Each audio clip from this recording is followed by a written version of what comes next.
नमस्कार, मैं Kailash Sharma, motor vehicle inspector. Road safety and motor vehicle regulation से रिलेटेड नया टॉपिक में लेकर आया हूँ।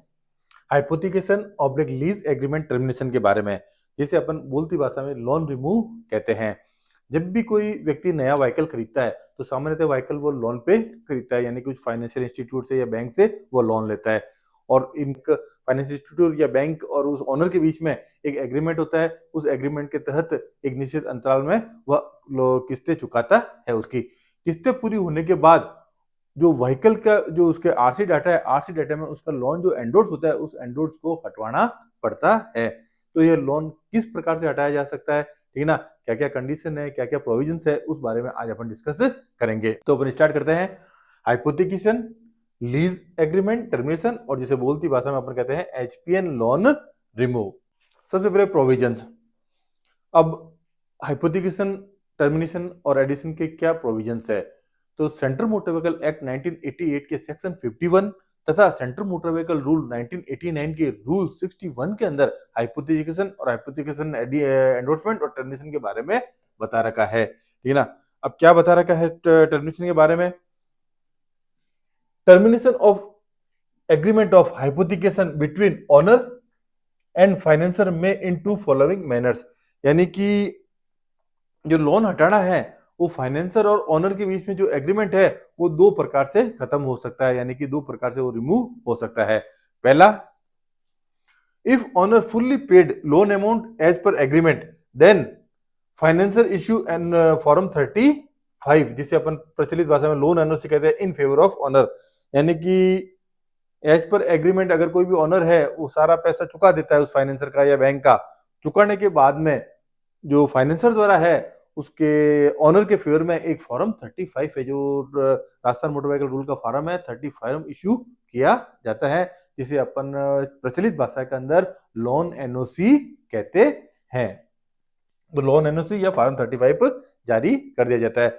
और ये 35 फॉर्म है, ये फॉर्म संबंधित जहाँ पे व्हीकल रजिस्टर्ड हो रखा है वहां पे ले जाना पड़ेगा, वहां पे ले जाने के बाद उसको लोन हटाया जा सकता है। सेकंड प्रोविजन क्या है? If owner declared defaulter, then financier may request for FRC in favor of him after taking vehicle in custody। यानी कि सपोज कोई व्यक्ति ने लोन लिया है लेकिन उसने एज पर एग्रीमेंट उसकी किस्तें नहीं चुकाई, यानी कि पैसा वापस नहीं चुकाया है। अगर पैसा नहीं चुकाया है तो जो फाइनेंसर है वो फाइनेंसर उस जो ओनर है, ओनर को नोटिस देके लीगल कार्रवाई करके करने के बाद वो व्हीकल अपनी कस्टडी में लेके और फ्रेश एफआरसी, अगर वो ओरिजिनल आरसी जमा नहीं कराता है तो फ्रेश एफआरसी के लिए यानी फ्रेश आरसी के लिए वो अप्लाई कर सकता है अपने नाम पे व्हीकल को रजिस्टर्ड ट्रांसफर करवाने के लिए, जिसे अपन कहते हैं सामान्य भाषा में एफआरसी, है ना। तो एफआरसी के लिए वो अप्लाई कर सकता है और अपने नाम वो फाइनेंस गाड़ी को करा सकता है, और अपने नाम कराने के बाद वो फाइनेंसर किसी को भी वो गाड़ी आगे बेच सकता है। तो इस प्रकार से जो लोन एंडोर्समेंट है वो दो प्रकार से रिमूव किया जा सकता है। अब हाउ टू अप्लाई, ठीक है ना, लोन कैसे हटाना है, ठीक है ना, जो एप्लीकेशन है वो सबसे पहले अगर आपके जो पे व्हीकल रजिस्टर्ड है और आपके उस ज्यूरिडिक्शन के अंदर ऑनलाइन फैसिलिटी अवेलेबल हो गई है तो आप ऑनलाइन भी लोन हटा सकते हैं। और अगर ऑनलाइन फैसिलिटी अभी तक चालू नहीं हुई है तो ऑफलाइन आप संबंधित जो आरटीओ ऑफिस है वहां ले जाके आपको हटवाना पड़ेगा। तो सबसे पहले यू में apply online on www.parivan.gov.in.parivan if facility available, अगर फैसिलिटी अवेलेबल है तो, और apply physically at concern registering authority, यानी कि अगर नहीं है तो आप फिजिकली रूप से वहां पे जाके हटवाना पड़ेगा, अप्लाई करना पड़ेगा। Application made in form 35 in duplicate, यानी कि जो फॉर्म 35 है जिसे अपन लोन एनओसी कहते हैं सामान्य बोलती भाषा में, वो डुप्लीकेट दो प्रति के अंदर आपको वहां पे ले जानी पड़ेगी, ठीक है ना। उसके ऊपर जो रजिस्टर्ड ओनर के हैं वो रजिस्टर्ड ओनर के साइन भी होते हैं, रजिस्टर्ड ओनर के साइन भी करने पड़ेंगे। फिर है रजिस्ट्रेशन सर्टिफिकेट, यानी कि रजिस्ट्रेशन सर्टिफिकेट उसमें से जो एंडोर्समेंट है वो हटाने के लिए वहां पे अपडेट करने के लिए, और इंश्योरेंस सर्टिफिकेट साथ में लगाना पड़ेगा। इसके साथ में कुछ मैंने यहाँ पे ऑरेंज कलर के अंदर बताए हैं। ये ऑरेंज कलर वाले कुछ स्टेट के अंदर ये रिक्वायरमेंट हो सकती है, कुछ के अंदर नहीं हो सकती, ये स्टेट वाइज वेरी कर सकते हैं।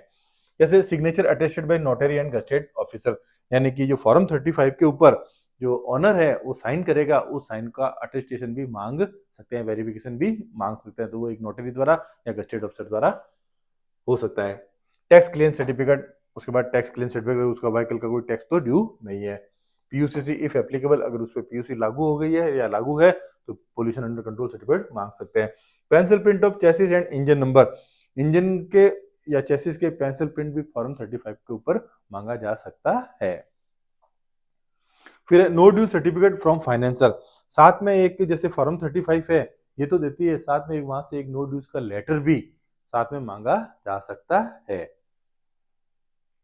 फिर ऑफिशियली मेल फ्रॉम फाइनेंसर, इसके अलावा कुछ स्टेट के अंदर जो फाइनेंस की तरह, क्योंकि क्या है कि जो लाखों रुपए की गाड़ी होती है, एक सिंपल 35 नंबर फॉर्म के ऊपर कई बार लोन हटा दिया जाता है ना, कुछ मिसयूज हो जाता है इसका, कुछ गलत व्यक्ति द्वारा, या कुछ जैसे लोन किस्त चुका ही नहीं है और वैसे ही कहीं से फर्जी लाके हटवा देते हैं। तो इन साधनों से बचने के लिए कुछ स्टेट के अंदर फाइनेंसर से मेल भी मंगवाया जाता है, ऑफिशियल मेल की, जिसमें वो भी कहते हैं भी इनका लोन कंप्लीट हो गया, हटा दिया जाता है, हमें कोई ऑब्जेक्शन नहीं है।